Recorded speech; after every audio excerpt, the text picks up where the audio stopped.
In the same way that hope unites, fear divides. All the harmony we had during that first birth disappeared, like a dream. Gwen wasn't able to hide her anxieties anymore, and I couldn't blame her.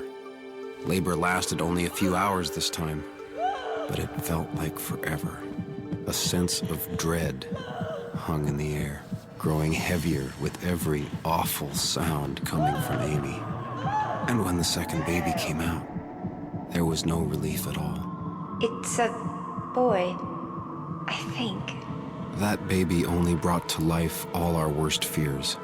In a form so shocking, I actually felt nauseous.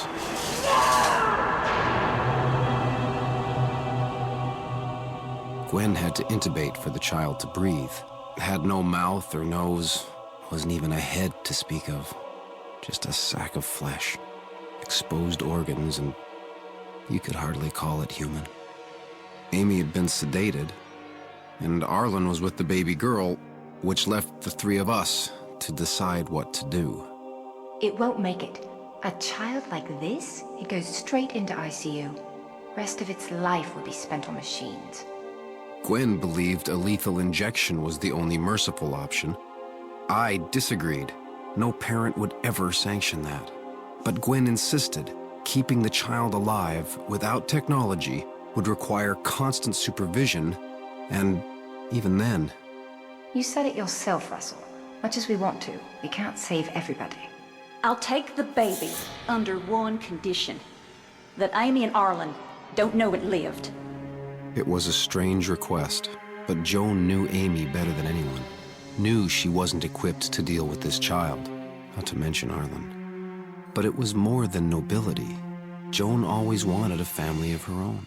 Someone to take care of, to protect. With Amy and Arlen off to make a new life for themselves, Joan saw that child as a blessing, not a curse.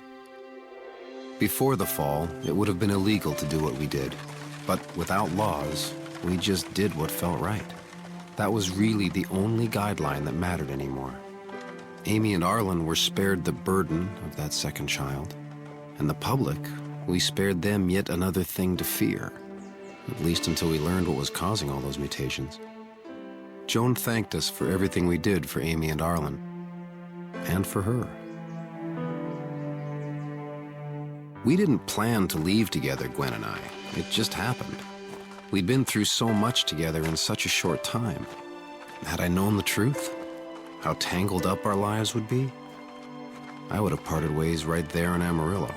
But as it turned out, Gwen would become a large part of my life, for better and for worse.